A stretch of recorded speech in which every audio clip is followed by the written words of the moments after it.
Good morning, everyone, and welcome to episode 9 of the Orange series. But today we're doing something a little different. We have a special guest, one of the founders of True North. His name is Soleil.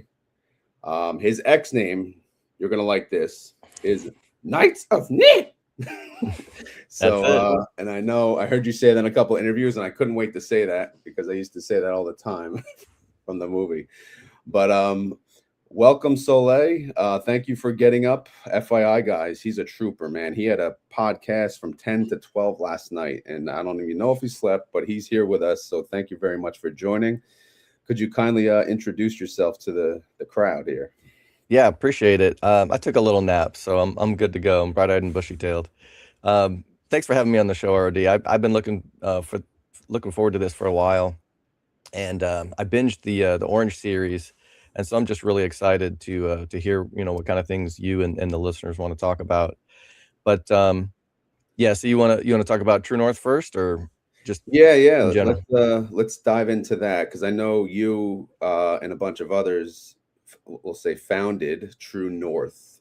So what is True North, and how was it? How did it come about? Yep. So Jeff Walton was. Was kind of eyeballing this strategy, formerly MicroStrategy trade, and he was very heavily involved in the GameStop trade back in the day, and he saw some I like him similarities already. that, yeah, that were coming around. And one of the things that he noticed during GameStop is that there was just craziness everywhere and no good information, or like not necessarily there was no good information, but you just didn't know what to trust. I mean, there's just Yeah. stuff everywhere. And so he decided that he was going to ask a bunch of folks that he saw, posting uh, content around this issue and try to uh, maybe have like one source of at least that people could go to get good information. And so he reached out to a bunch of guys, and one of them was myself. I think I think I had maybe at least 100, maybe a couple hundred episodes of my show by then, and, he just said, "Hey, guys, we just wanna get together. It's just gonna be an informal, group," which is very Bitcoin, inspired kind of because it's a decentralized, kind of thing, and at first, we were all just, posting our stuff, but then getting together and, recording this show. And it got popular enough that we started getting delusions of grandeur that we could, maybe turn it into a business. And and Jeff is actually the basically the ringleader of the whole group. And he did form it into a business. And we had a conference that was pretty cool. And but at some point, it was just like, running a business is hard, Yeah. and if you've never done it, you don't know how to do it, and you're gonna make a bunch of mistakes. So at some point, him and a couple of the other guys got offered jobs for Bitcoin treasury companies in the Bitcoin treasury space, and he just kind of thought, you know what? Let me just offload all of the administrative and marketing and just all those other functions to Strive. Um, and so he he sold the company that he had just recently formed to them for $1. Like, technically, we had positive cash flow from that conference that we had, but, I mean, it was like it wasn't much, you know what I mean? Yeah. And so, it was almost kind of like ceremonial, like, "Here's the dollar," that we're gonna transfer ownership to. And so we've gotten a lot of support from that company.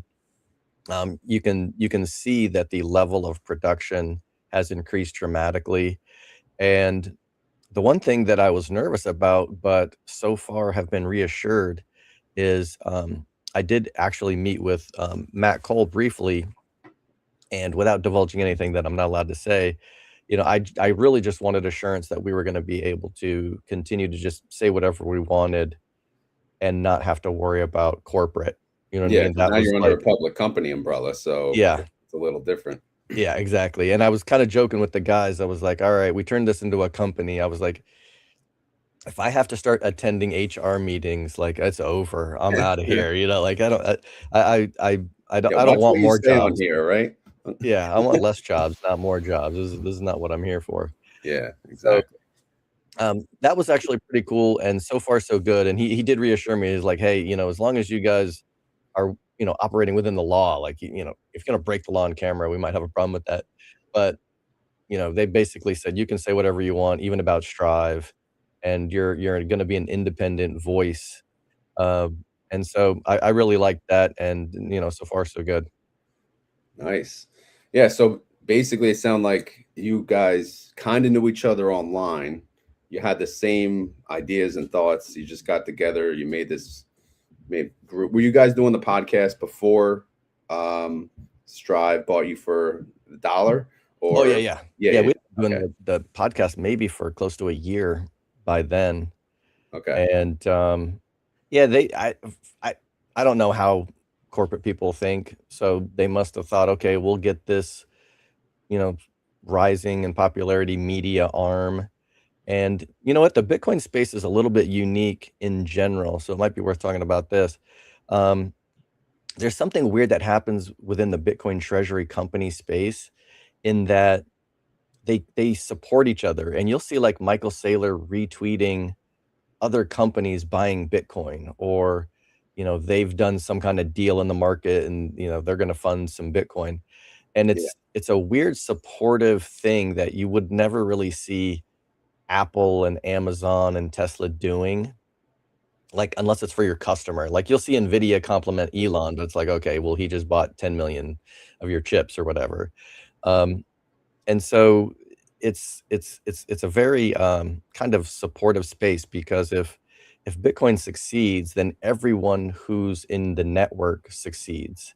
And it's this weird thing where it's I guess it's kinda breaks the, what is it? The fixed pie fallacy, where you have the only way that you can succeed is to, like, get a bigger share of the pie, which makes other people's pie smaller, and it's really not that way. So it's just a very weird thing that we came together in this way, and it was really just a bunch of guys wanting to talk to each other about what we wish we could talk about. I heard you mention that on your shows, like, where else can you talk to people that think like us and wanna talk about Bitcoin or dividends or, just Yeah. stuff Like like in that, real like life, there's no one to talk to about it, right? You go yeah, outside, your actual friends and family, you talk about Bitcoin or investing, like, no, yeah, it's not. when I'm in the sauna, like, everybody wants to talk about football, like, nobody Yeah, wants to talk about the stuff I exactly. wanna talk about. Every once in a while, I get them, but, you gotta come to places like this to meet your kindred spirits or whatever, and so Yeah. that's kinda how we formed, and it just kinda grew, and we never really imagined at the very beginning that it could be something like this. And technically, I still don't work for Strive.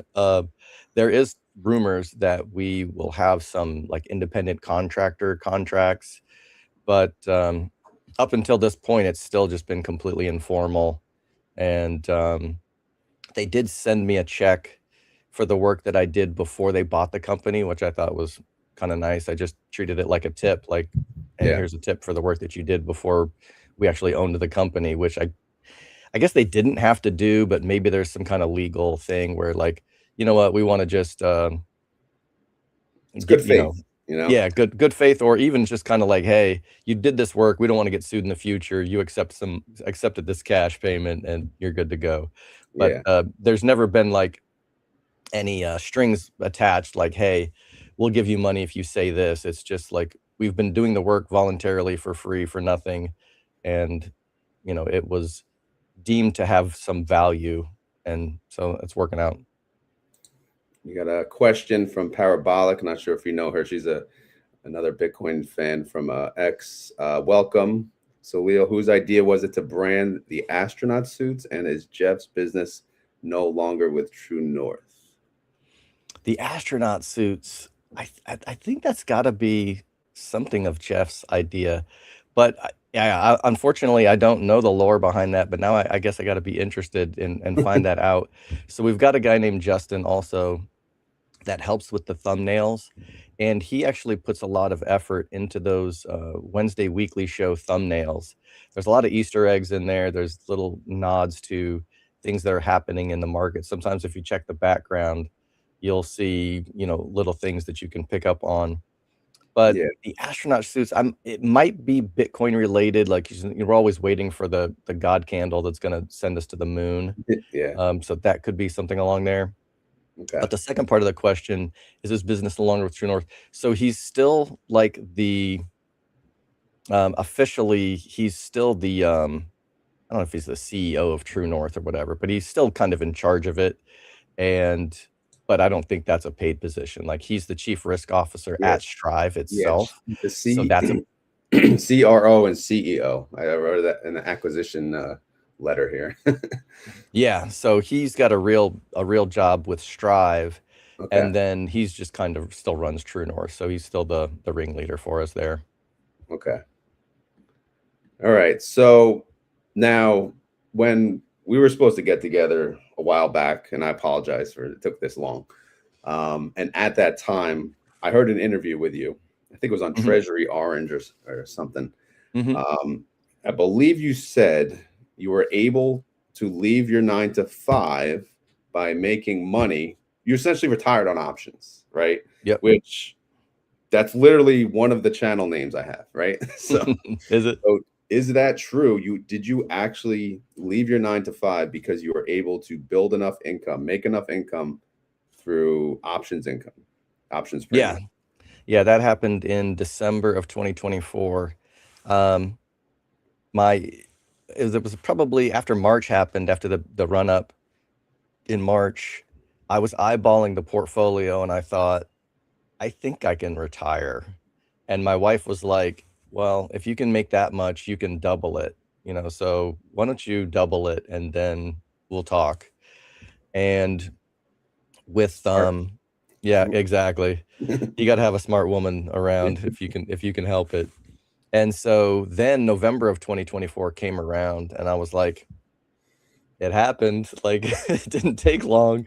And she's like, "What? Are you serious?" And I'm like, "Yeah." And so I put in my 2 weeks notice in December of 2024. And this is a little bit of a cautionary tale though, because correct me if I'm wrong, but I think the dividend story is kind of like, you kind of assume you're going to get what, 4 or 5%, and you have to imagine, okay, what are my annual expenses? If I'm going to live on 100 grand, then I got to divide that by 5%, and what does that get you to? Like Yeah. what? Anyway, so you got to come up with this astronomical number, and with inflation, it just seems so hard to reach. But selling options is, I don't want to. It just it's almost trivial to get much higher gains. Um, and so I did model it out. I was like, okay, at this portfolio value, I want to model out my worst case scenario. Let's just say that strategy drops 75%. And a side note, I'm not a diversification guy. So 90 to 95% of my portfolio is in two stocks, not Stretch, Strategy and Tesla. But at the time when I retired, it was literally 90% strategy. There was really, the only diversification I had in my portfolio was in for recording my show. I created a 5K account that I just wanted to show how to trade smaller stocks, $10 mining stocks and things like that. But other than those positions, it was like 90-95% strategy, which sounds insane to a diversification minded Well, person. it got better then, right? Because I heard a video. You say you're 125% crypto exposure. I guess with Yeah, margin. yeah, using margin, I was like, not only Yeah. was I 100%, I was 125%, invested. And, I'm not saying that it's a smart thing to do, but it does demonstrate conviction. It's not like, a lot of people see options as being kind of a gambling type of thing, but I don't view it that way. Once you believe or think you understand what Bitcoin is doing, then it's a lot easier to act with confidence, around companies that are also building on something that you see as a pristine asset. So yeah, I kind of modeled it out and I was like, all right, if strategy crashes 75%, I'm still good. Like I might have to like tighten the belt and eat like beans and franks or whatever, Rice and but beans, beans and rice, right? Yeah. yeah, exactly. But I'll be all right. I'll do it. Well, that theory was tested because when I Oh yeah. retired, strategy was at 500 and it was down to 125 and I was like, all right, this is it. This is like this is the number that I modeled for. And I was like, it didn't feel good, for your portfolio to take that huge of a wide swing, but I was still okay. And but if Bitcoin dropped to 40 and strategy dropped to 75, I was in uncharted territory. I hadn't planned for that. So it was going to be interesting to see, and it still could happen, but it'll be interesting to see how that works out if I have to polish the resume off or if I'm still good to go. Yeah. So you are living the dream that most of us want here. And now, question: what option strategy? I believe you just sell covered calls, or do you do anything beyond that? Or So I started out in March of 2020 or May of 2020, excuse me, and back before I quit Facebook, that was a dumpster fire of an app. But I did meet what do a you mean you couple quit of Facebook? What does that yeah. mean? It means I was on Facebook talking to high school people and arguing about freaking politics and a bunch of dumb crap that wasn't getting me anywhere. Yeah. Um, So you but deleted it.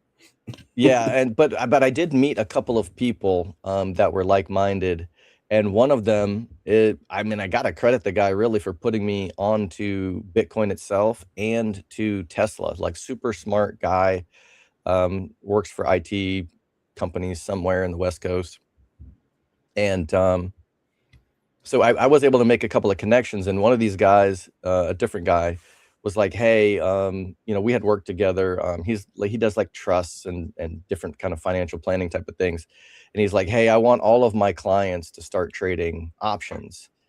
And I'm thinking, dude, I've got a real job here. Like, I don't know what the hell options even are. Yeah, He ain't started nobody this. got time for that, you know?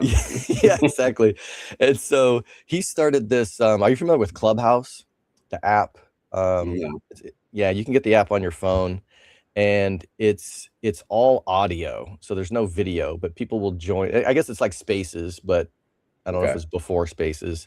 Yeah. And so he formed this trading club basically, and he was teaching people how to trade options, but it was more like momentum trading. And I couldn't attend because I had meetings and all kinds of other stuff. So I'm like, all right, I'm gonna go on YouTube and I'm just gonna get my options YouTube university degree. And I must have listened to at least hundreds, but maybe 1,000 hours of YouTube videos around options, while walking the dog around the neighborhood, just listening to Yeah. videos at 2x speed. And the um the strategy that appealed to me, I guess you could call me a tasty trade disciple, because I got into Tom Sosnoff and his co-host Tony's. I got into all of their research, so I really enjoyed the idea of option selling and taking a lot of small wins that you aggregate weekly into larger gains. And it was only in and well, there's one other guy. His YouTube channel is called In the Money. It's this young kid named Adam. He ended up with some health problems, but him and his twin brother have a channel, and all of that stuff is really good for beginners wanting to learn Yeah. about options. So between those two guys, like that's how I learned everything that I do. But yeah, I'm primarily an options seller, and we can get into the other strategies a little bit, but only until I saw Quant Bros One, which was Jeff's first show. He had a show called Quant Bros with Ryan McGinnis, and once I saw that, I went from being completely agnostic about what I traded. Like I literally just didn't care if the premium was good. I sold puts Yeah. calls on it, right? It's all I just would cared about was the premium. And like I didn't do market research. Like if they weren't going bankrupt, I'm good. That was the extent of my market research, right? Yeah. Um, but at some point when I saw their show, I went, holy crap, strategy could be something that is unlike any other company that has ever existed. And I went from being completely agnostic about what I traded to starting to play favorites a little bit. Yeah. So you're heavy on MSTR, and I believe you trade MSTR a lot.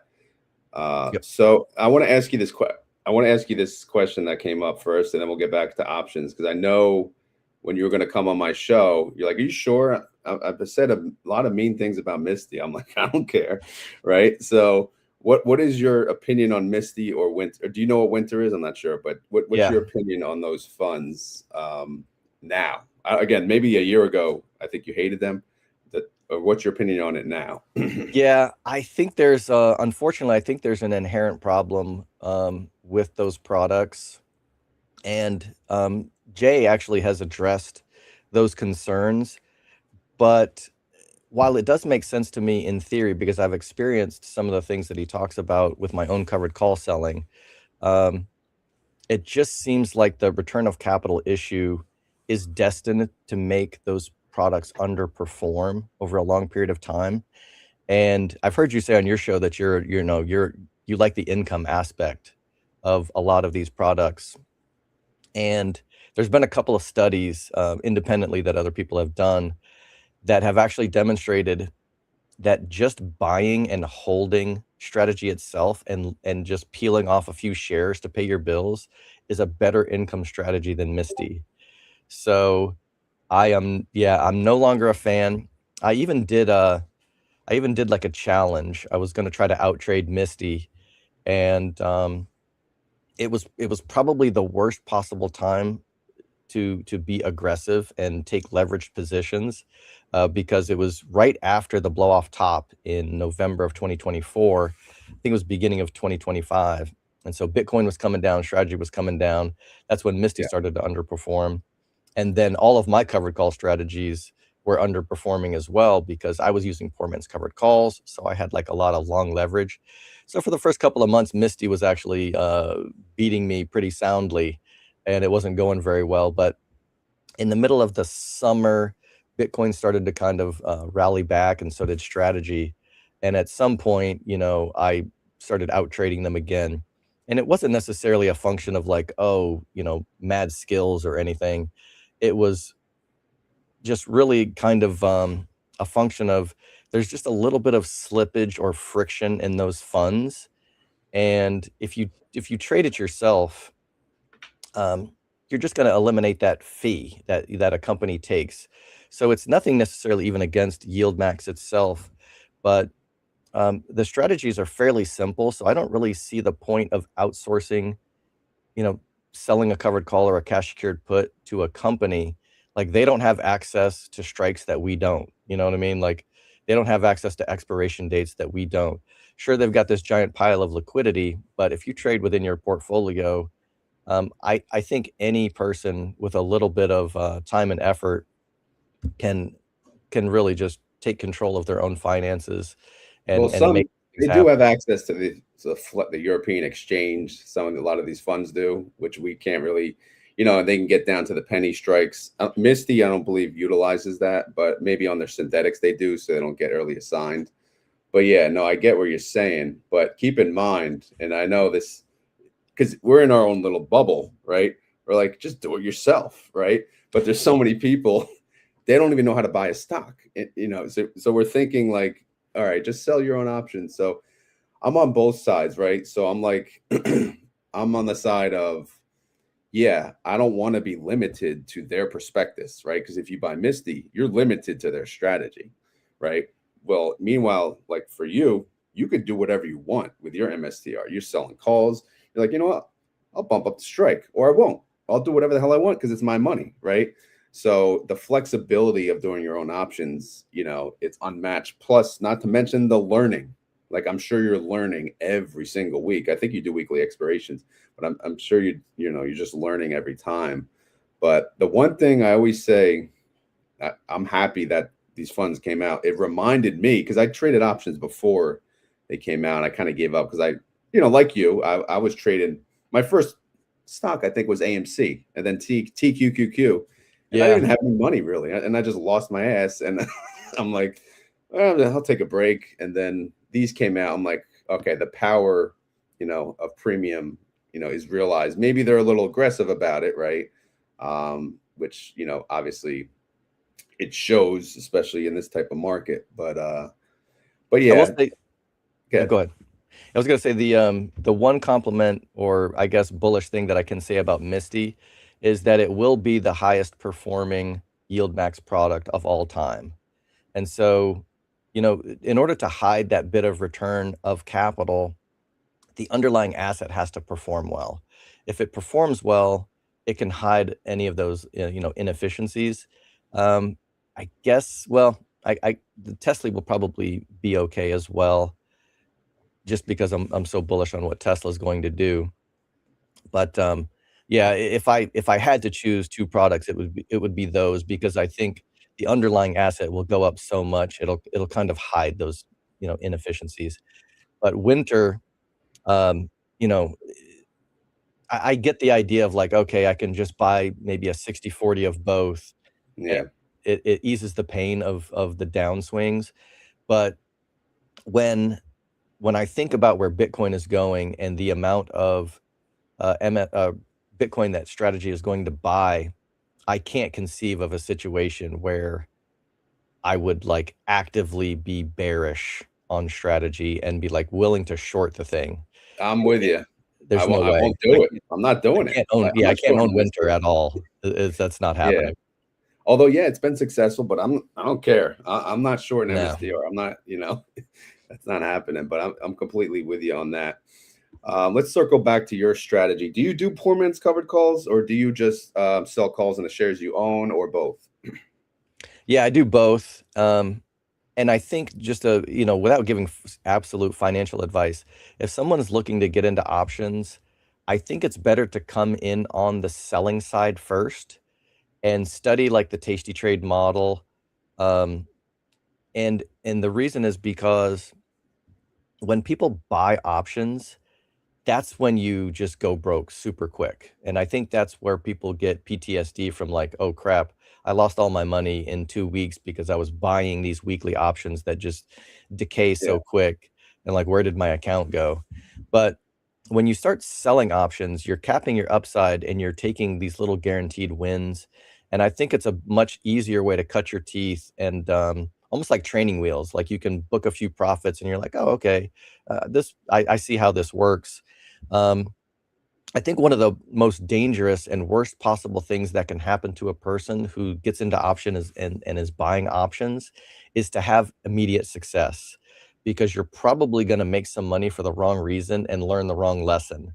And you're going to be like, "Oh, I can just keep doing this. I can keep buying these 0 DTE, 7 DTE calls, and all I do is make money in a bull market." And then all of a sudden, we're in a bear market and you don't understand why this stopped working. So, having a exactly. little bit of immediate pain and suffering to teach you not to touch the oven, I think can be a good thing, so that you don't learn the wrong lessons early.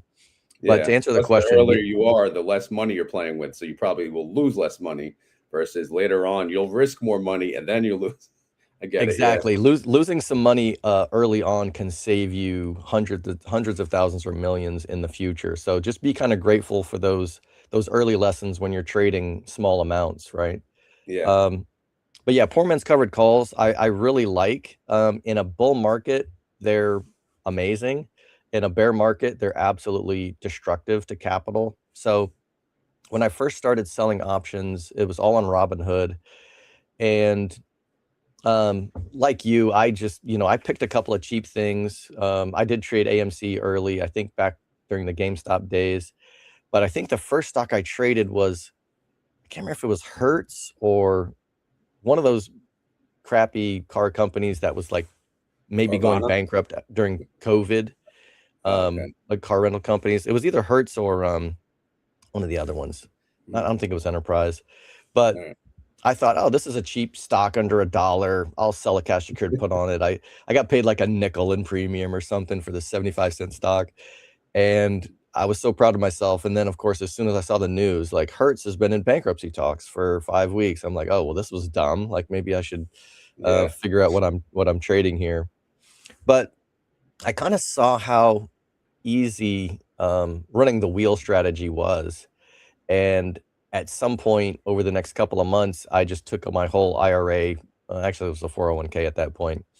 And I took it all out, paid the 10% tax penalty, and decided I was going to trade it myself. And it was about 70 grand. And over the next, I'd say, year and a half, I turned 70 into about, I think, 210, 240-ish. But at that point, everyone was getting rich. So I was kind of like super paranoid. Like, am I just good at this? Or like, even if people were just slamming money into SPY, they were making money, right? Because the Yeah, interest rates were coming down. And I started shortcutting the wheel strategy. And I was like, oh, with these poor man's covered calls, I can place 2 trades for the price of 1 and collect twice as much premium. Well, when the Fed raised interest rates at the end of 2022? Anyway, whenever they raised, started, tightening the yeah, policy, I didn't realize how fast stocks like Tesla were going to collapse.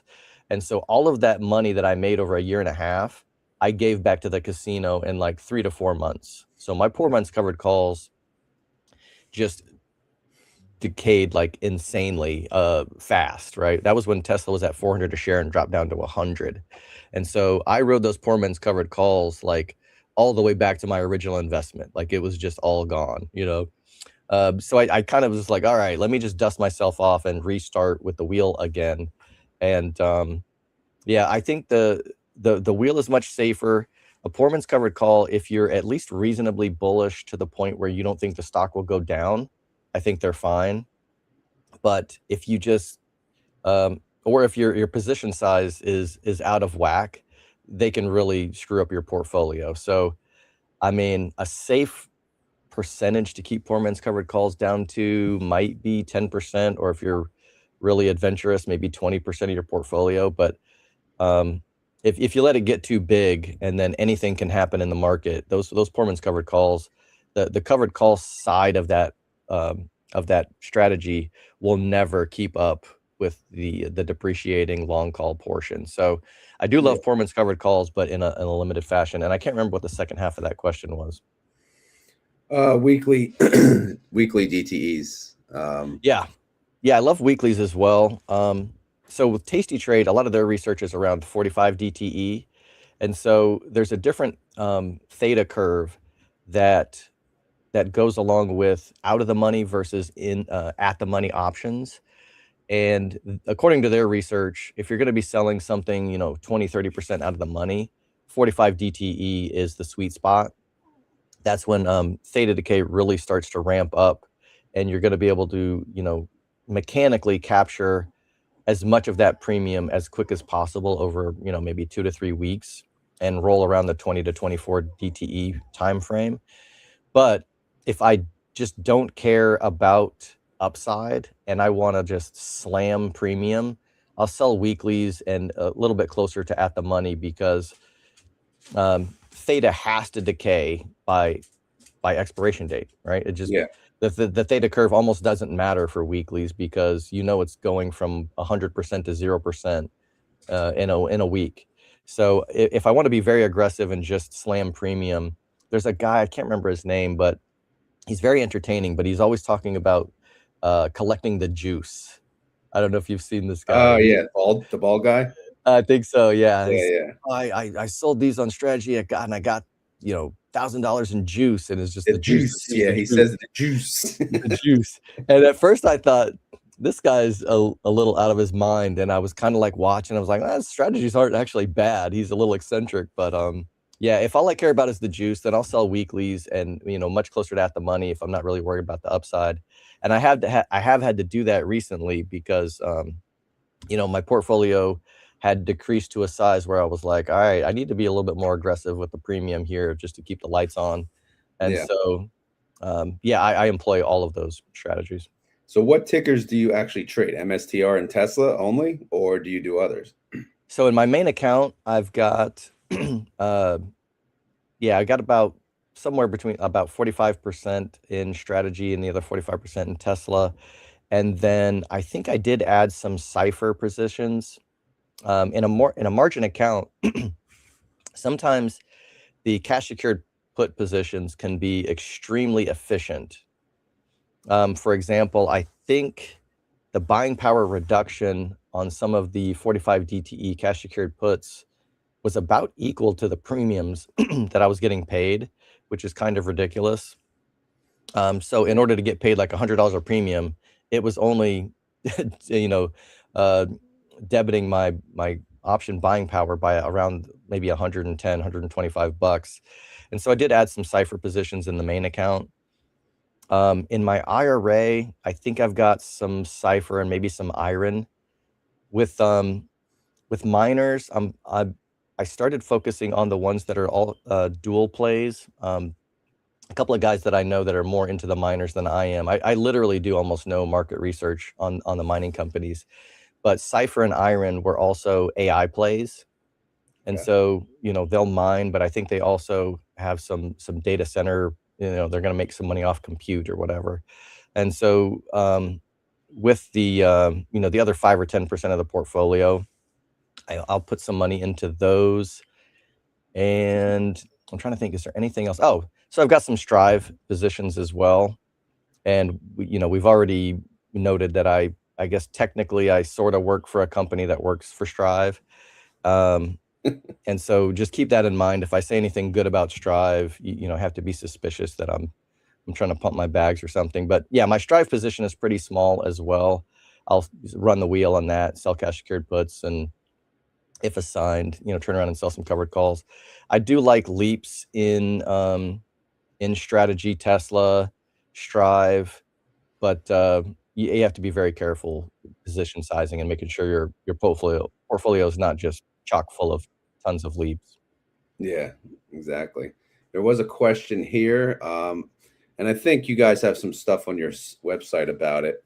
Sergio says options feel so out of range that I don't even know where to start. Is there a learning roadmap? And before we even answer this, I just want to let everyone know that Soleil does live trading right on your YouTube channel. So make sure to check out his YouTube channel. You want to real quick just state your YouTube channel so people can go check it out before you answer this question?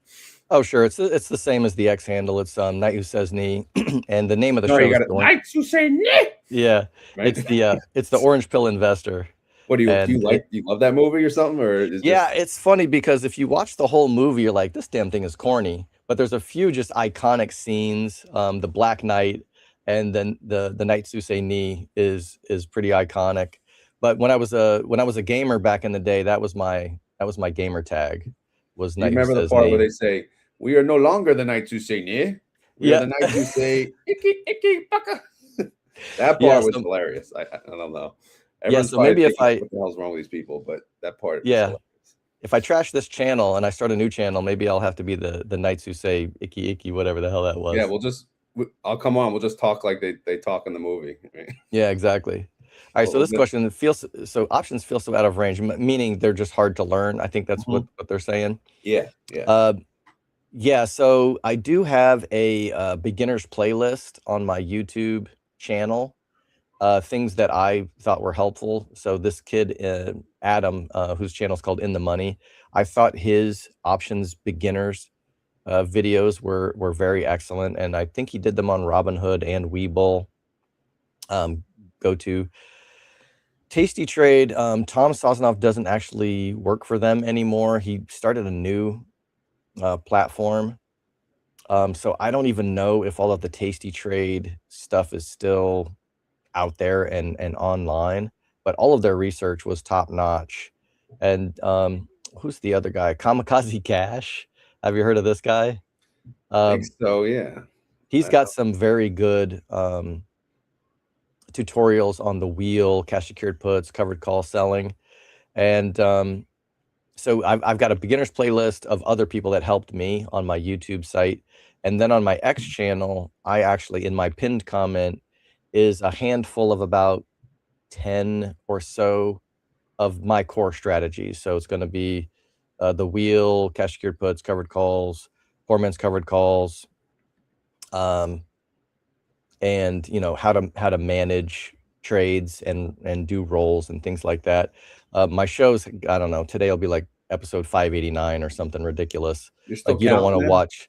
Yeah, you don't wanna watch every one of those shows because it's, at some point it just becomes monitoring the trades, and it's kind of like the same stuff every day. I don't wanna make it sound like you shouldn't watch the damn show, but, um, you wouldn't wanna watch 500 shows just to hear, a very similar message over and over. So, my pinned tweet has, like, an article that has my essential videos on it that would basically cover Yeah, everything. I saw So that. you Yeah. would Yeah, you wouldn't have to watch a ton of, waste a ton of your time to learn what you wanna learn. Okay. All right. So now, you mentioned, so again, because I keep thinking when you did retire on options, right? Like you said, like over the past year or so, it's been a little rough, right? So are you hedging your strategy in any way, or are you just kind of leaving a little more in cash in order to handle the drops? Because again, I don't know like your cost basis, if you're over or under it when you sell calls or not, or how are you still retired on options through this weird, Yeah, disgusting market lately? yeah, I don't really keep cash at all, and you'll notice that when I make my positions, if I earn some premium, I'm either withdrawing that to my checking account to pay the mortgage, Hmm. or I take a position in something. What if you believe that Bitcoin is solving the problem of a currency that's being debased, and inflation is just being created by money printing and taxation and these things, then you start to believe that cash is a melting ice cube, like literally at all times. And so if I just don't keep dry powder in the form of cash, other than maybe like a month of expenses, in my checking account to pay bills. Um, But that kind of brings up I guess what would be a little bit more of an acceptable form of dry powder, in my opinion, which are these preferred products.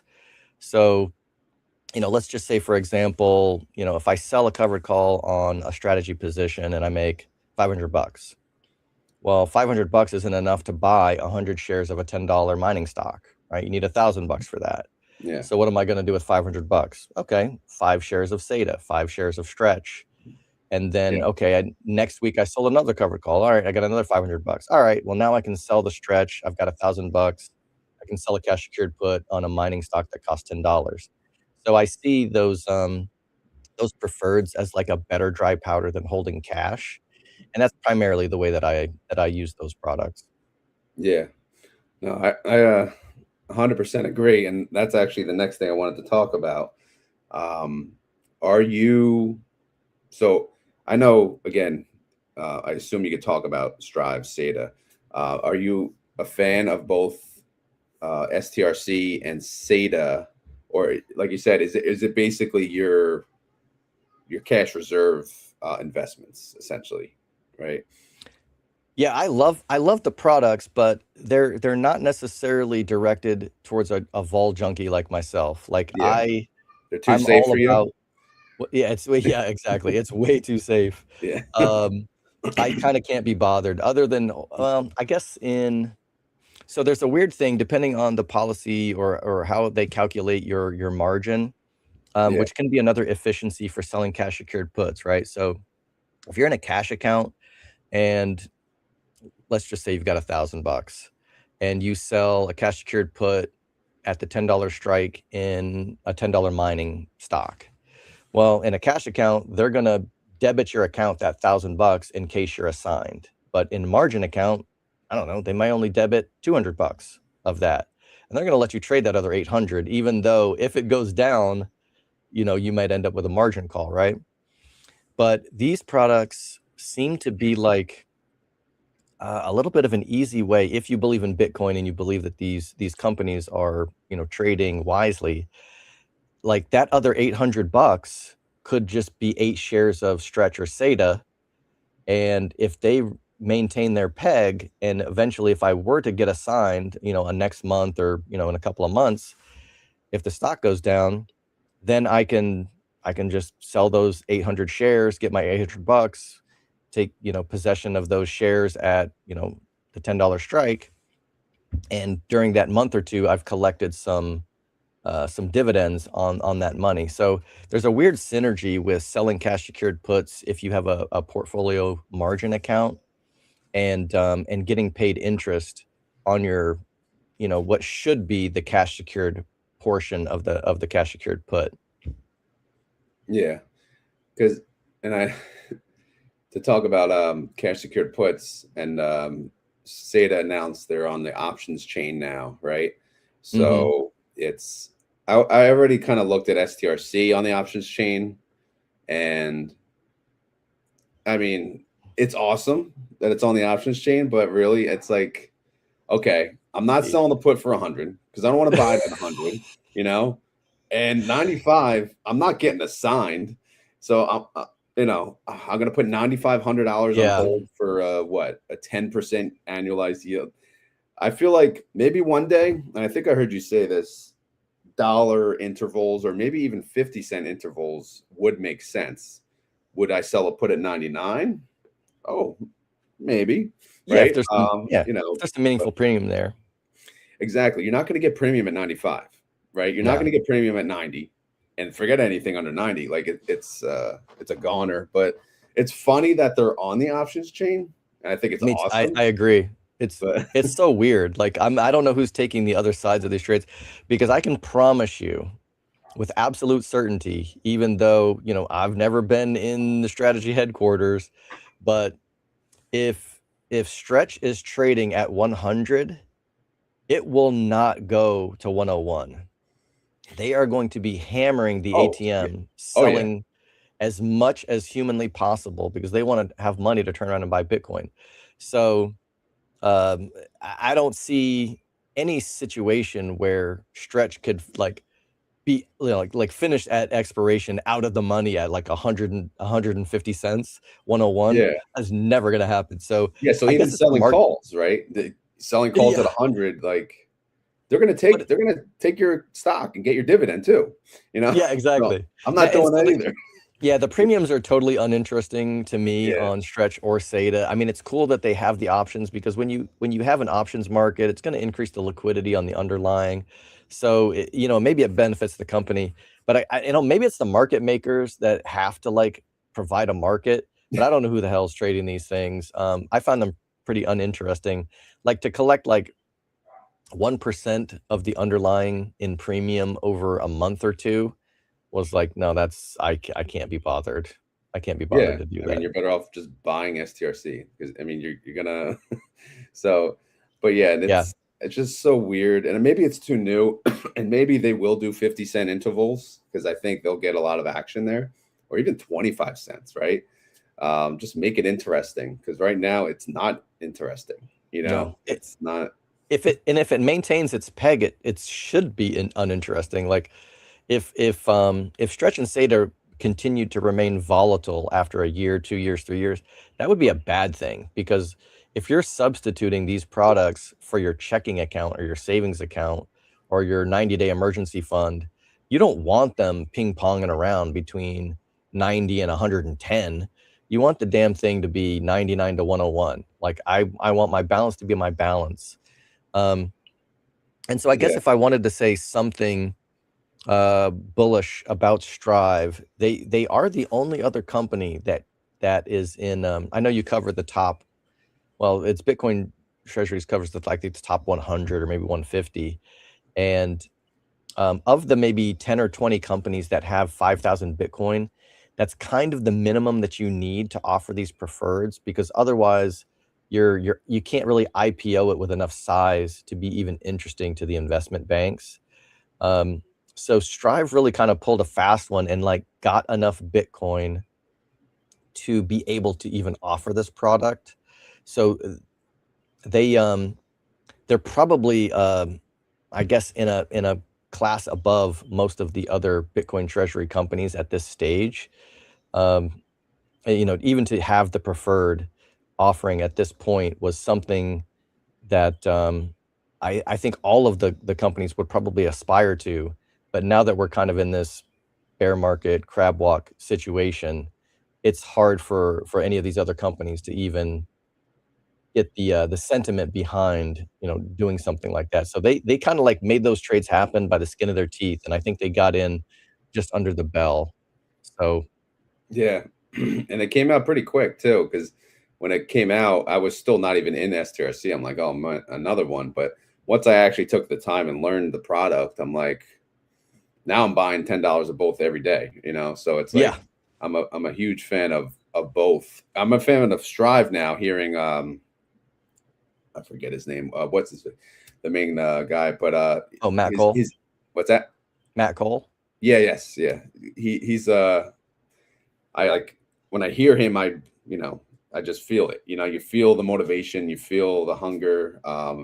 And because I used to make fun of the ticker, I'm like, yeah, I'm just selling puts on ass, T, so Nasty, but nasty, asty. yeah, exactly. So, but then I'm like, you know what? They move like MSTR is supposed to move like 2x Bitcoin maybe, and that like Strive moves like 3 or 4x. Like sometimes you could see like how crazy it is. And to your point on STRC being more stable, I'm definitely seeing that. I don't know if you remember the last like pullback. STRC actually did drop to like 90, low 90s. Yeah. And Mm-hmm. ever since that, it hasn't happened. And we've had Yeah. some drops. It's stabilized pretty damn good. So I'm already noticing like you're not going to get that $90 deal anymore on STRC. Mm-mm. SATA may. I know SATA's actually coming. I think it's at 100 almost right It's now. very close. Yeah. So my question on that is, how come more companies are not doing this? Can they, like you said, you said Strive got to the skin of their teeth. What other companies can do this, and if so, why aren't they doing this, or are we just not seeing them because they're not advertised? Yeah, the as far as I know, they're the only two companies that have that product, and a lot of people would like to do it, but you got to have that 5,000 Bitcoin. So I would say there's probably only 20 companies in the world that could do it. And why don't they? Um, I'm not sure. Some of those companies, like MetaPlanet, would do it for sure if they could, but I think there's rules in the Japanese market that prohibit them from doing some of those things. So that's why they've kind of had to use the warrants and and other kind of like strategies to get a hold of some Bitcoin. Um, Not everybody understands this stuff either. So Yeah, I'm not really sure that I'm gonna like share just real going quick. down the list, like okay, so I know people probably have their favorites, but Mara is so bad, I would just call them a shit coin. Um, they're they Why are I they used to so bad though? What I know that they're a yeah, mining so company, right? yeah, they actually used to mine Caspa, which itself is a shit coin. So if you're gonna mine a shit coin, then you all are also a shit coin, in my opinion. Once they did that, I was like, nah, they're not for me. They're on my will not own list. There's very few companies that are on that list. But once you violate certain, I guess, principles that I have, I don't know, maybe was it it's one of the Teals, right? It's in that company. Maybe if he goes, they might be able to start recovering. But one of the other things that they do is they accept money to put spam on Bitcoin blockchain, which I can't stomach. Um, Yeah, I'm a believer in Bitcoin, but it's not immune to threats. And so like we're all under attack, and all these companies are under attack. Bitcoin is under attack at all times, right? yeah, This is a war out here for our money, and spam on the blockchain is an attack surface. And so Mara actually accepts money. If you want to put these NFTs and stuff on the blockchain, they'll take your money and they'll put it. So I kind of I see them as like an enemy of Bitcoin itself. so So you they're in don't my like them as the number two holder here. no, I would be happy if they just died in a fire. Yeah. I'm not You impressed. you have any Uh, thoughts on anyone underneath? Obviously, I know you like Tesla. And I'm wondering, maybe imagine Tesla offering a product like that. That would be insane. But any other thoughts on the top 10 or top 12 here? Uh, to 21 seems like they're in bed with the TradFi guys too. Not impressed. I've met Dylan Leclerc in real life, so I do like Metaplanet. I went ahead and sent like $500 to my E-Trade account so I could buy a couple hundred shares of Metaplanet, but it's just a token position just to kind of show a little bit of support for them. Now, did you buy it through Robinhood? E-Trade. E-Trade. Did they charge you a fee for buying it? Yeah, I think it was like $9. Oh wow. No, is it? Like 50 It might bucks. be. Was it closer to $50? Anyway, I can't remember. There was some kind of fee there, so Yeah, it's not something that you want to day trade because you're gonna have to pay that international fee every I'm time you like, do it. damn, So like this thing yeah, better be worth it. And then it tanked, but yeah, all of the miners are kind of interchangeable for me. I don't really waste my time researching them. Mhm. Obviously, Strive I like. Um, Tesla I love, at least for the Tesla thesis is well, this is a Michael Saylor quote. He said that you want to invest in an asset when they are number one, disrupting, and number two, the clear winner.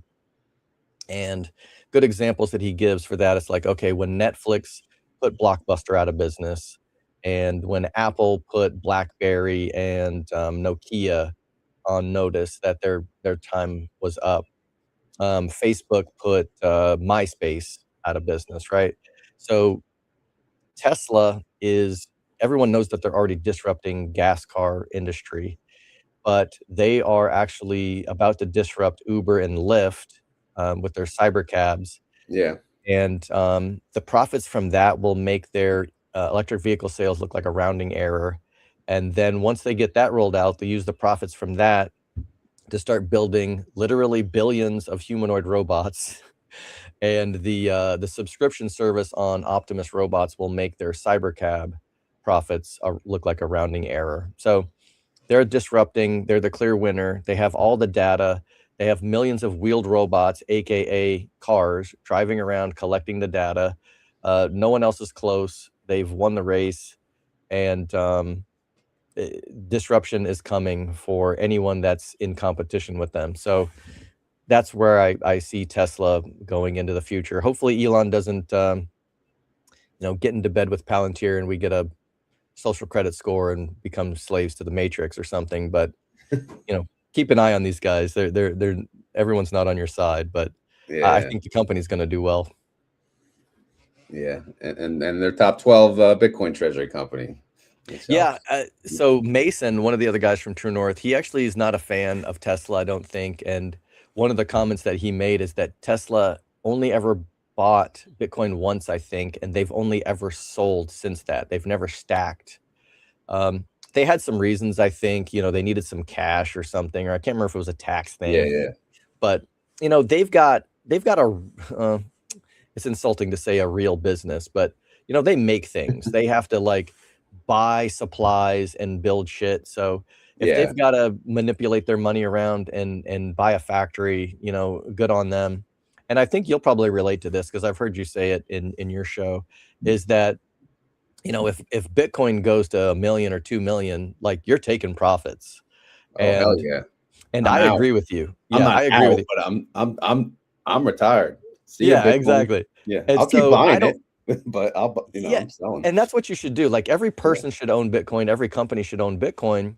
But I think instead of getting locked into these businesses where they're locked into like, oh, quarter to quarter to quarter, or you've got your annual budget and you're just going from, fiscal year to fiscal year, I think we might be locked into a little bit more of a long-term thinking philosophy as an economy where we're stacking dry powder in the form of Bitcoin. And then when do you build a new factory? Well, when Bitcoin gets to all-time highs, that's when I cash out 20% of my Bitcoin and I fund a factory. And now I'm making widgets and now I'm making more money. And then when Bitcoin goes down, I can stack more sats. I think it's going to be a lot more well thought out, long-term thinking with businesses that are built on Bitcoin. And I'm kind of looking forward to seeing how things like that go. So I'm not I'm a Bitcoin maxi in that I think that Bitcoin eats all other store of value assets, but I'm not so hardcore that I think you shouldn't sell Bitcoin to improve your life. Like the Yeah, whole yeah, point is to have a better life, not to just get to 90 years old and die on a stack of Bitcoin. And exactly. yeah, it doesn't make Yeah, sense to I'm me. here to make money. I'm not here to brag about owning Bitcoin. I'm here to make money. Exactly. And, you know, if people complain I sell Bitcoin, who gives a crap? We're at the hour, but I want to Yeah. show you something and get your opinion on this. So I was kind of, this is, I know you said you watched the Orange Show. So I Mhm. recently added this part. It's the road to a million when strategy has a million, which it's probably going to happen this year. But at the same time, I'm trying to think about, all right, what about beyond this year, right? How much could they actually buy? And I mean, long story short, I took it down to like 2039. And I know Bitcoin's going to be a little more expensive. So Mhm. ideally, they're not going to obtain as much Bitcoin. But what if like MSTR gets to the 20% share, for example, of Bitcoin? Does that concern you? Yeah. Well, to a certain extent. But I've heard you say it, but there's a Bitcoin saying like everyone gets Bitcoin at the price they deserve, but Yep.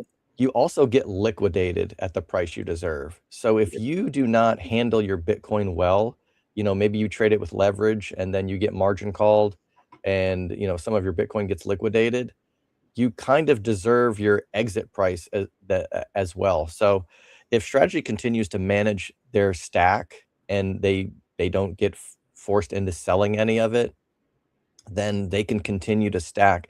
But at some point, there does have to be some kind of diminishing return or some kind of line that they theoretically can't cross. Like they can always stack a few sats, but when Bitcoin is 10 million a coin, like, okay, how many Bitcoin can they buy before it's just hundreds of billions of dollars, right? They're going to be stacking, just a few, tenths of a Bitcoin at some point. We're going to be like, holy crap, that was $100 billion purchase. Amazing. Yeah. It, Um, at some point, they can't really cost justify it, right? Because they're owned so much. It's like, should yeah. we? But here's a weird inversion of where I see Bitcoin going. And I know people who don't believe in Bitcoin will think that this is complete lunacy. But when regular currencies like the dollar are almost irrelevant and Bitcoin has kind of taken over the world, when you own a currency that can't be debased by inflation, right? So your Bitcoin is going up in value all the time while you sleep. If you're paid in Bitcoin, you will actually negotiate your annual salary reduction. Because if your Bitcoin goes up 20% in value and you were making 100, you're making 120. Well, the company can't afford to give every single employee a 20% raise every year. Yeah. So, and you won't mind your salary going down in Bitcoin terms because you will actually be getting a raise. Like it's going to be this weird inflation deflation reverse Uno card that's going to be kind of weird to think about. The place that we're going to be living in 20 or 30 years is going to be completely indistinguishable from now. But the reason why fundamentally strategy having that large of a stack shouldn't bother me on principle is that when people were trying to get me into Bitcoin, the whole point was that the whales who mined thousands of Bitcoin back in 2013 or whatever are not supposed to have a larger influence on the network than me owning just a tenth of a Bitcoin, right? Yeah. Because my money is sovereign and I can put it on cold storage, I can leave the country, I can do whatever I want with my Bitcoin and no one can stop me. And so that was kind of like the whole pitch is that in an actual free market where money is not controlled, we're all sovereign individuals, and no matter how rich another person gets, they can't actually have an undue influence on the network because I think it might be important. And if you got to cut me off, let me know. But the Bitcoin network is is in 3 layers, and there's checks and balances. So you got the developers that write the code, you've got the miners that secure the network, and then you've got the node runners, which is we run the protocol that ensures that the rules are being followed. And then of course you just got everybody who owns Bitcoin, so you could call them a 4th layer. The users want low transaction fees. The miners want the highest transaction fees possible, but it's the node runners that are kind of like the volunteer that kind of runs and referees the whole network in between. And it's a checks and balance system on the network that prevents anyone from having undue influence. So no matter how big strategies or anyone else's stack gets, they can't influence what protocol I run on my server under my desk right here. So Yeah. to the extent that my strategy would be at risk, my strategy shares would be at risk if strategy, gets hacked and they lose their Bitcoin, that's a risk. But them having a huge stack of Bitcoin doesn't really bother me in principle. Yeah. Okay. All right. No, we are at 1:06. You're still going, right? Even with your little nap you got in between the shows. Hopefully you can sleep before the market opens. I don't know. What time is your live? Are you going live today? What time's your live trading? Yeah, I could probably encourage more viewership if I just decided to go live at the same Yeah, you got to time. pump it But up a little bit. Don't say don't watch. Come on. Like, come yeah, I on. know. But I just like, I don't know. I like being able to do whatever the hell I want to do and not do anything I don't want to do.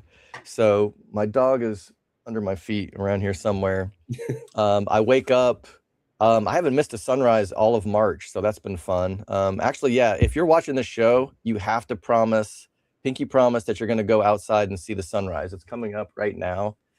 There's no Yep. reason to be up before dawn and not see sunrise. So go take a look at that. But yeah, I walk him, I feed him, I have breakfast, and then I either go to, I record, or maybe I'll go to the gym first or whatever. I kind of just like freestyling. I did have one more note here. Somebody asked last week about cost of production and did the miners stop mining? Yeah, yeah. That's only kind of like partially true. The cost of to produce Bitcoin is different for every company. So some people have lower energy costs and they can actually produce Bitcoin right now for 50 grand a Bitcoin. So they're still profitable. A lot of the large mining companies probably have throttled down their production because their production costs are closer to 100. So they're losing money every time they produce some Bitcoin.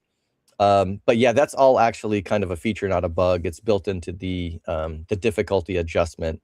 And if mining becomes less profitable, it kind of encourages some miners to stop mining, which makes it profitable for everyone else who doesn't stop mining. So that kind of that's it's engineered to work out that way. That's kind of on purpose. Yeah. Okay. Yeah, I checked. I made a post. CoinMarketCap didn't update their circulating supply. I was like, because everyone's like, oh, they're gonna stop mining. I'm like, no, they No. haven't stopped mining. But then I saw that, I'm like, but I got the proper update. I may not use that source anymore. But real quick, I want to let everyone know this is not financial advice. I am not a financial advisor. Neither Soleil, am I. not a financial advisor, nor does he want to be. All right. He's No. retired on options, living the life, looking at the sunrise. We're all going to join him soon. Hopefully. Right. But yeah, no, I appreciate you getting up or staying up for the show. And any final words? Where can people find you? Or is there any final comments that you want to tell us to the community about yourself, True North, or Strive? Yeah, you can find me on X and YouTube at Sezni, and you can come out to a Bitcoin conference if you want to meet other Bitcoiners. Strategy has a strategy world every year. If you're a strategy investor, that can be fun. We always attend that, and if you want to meet some of the True North guys, uh, that's a good place to do that. Or just find shows like yours where you can chop it up with like-minded people. Exactly. All right. So if you want to hang on, I'm just going to do the keyword. I don't know if you know about the keyword, but Usually I let the guests say it, but I already have one that, again, it's your name, so I'm gonna keep it that way. So if you made it this far in the video and you want to prove it to Soleil, myself, and all the other suckers watching out there, the keyword today is, you want to guess? Nithu say. Knee. I'm gonna turn this off. My wife's like, "What the hell's wrong with you? Why you?" But yeah, the keyword today. If you made it this far in the video, Knee. go watch Perfect the way to close it movie. out. People need to watch the movie to know what, to make sure we're not getting loony. But yeah, no ROD song. We're gonna close it out just like that. Sorry, Sergio. We'll get the ROD song on the next one. But yeah, thank you, Soleil. Like I said, if you want to hang on, I'm just gonna close out the stream. Thank you for joining us this morning. Hopefully you come back, and I won't make you wait too long again. But we'll again, I want to get more involved with Bitcoin discussions, things like that. I want to learn more. So of course, options. I'm always about options. Maybe we'll have you on the options roundtable one day too. But right on. All right. Thanks Thank for having you, me on. everyone. It's been great. Definitely. Thank you, everyone, for watching live and after. And thank you, Soleil, for joining the party. All right. We will end it now.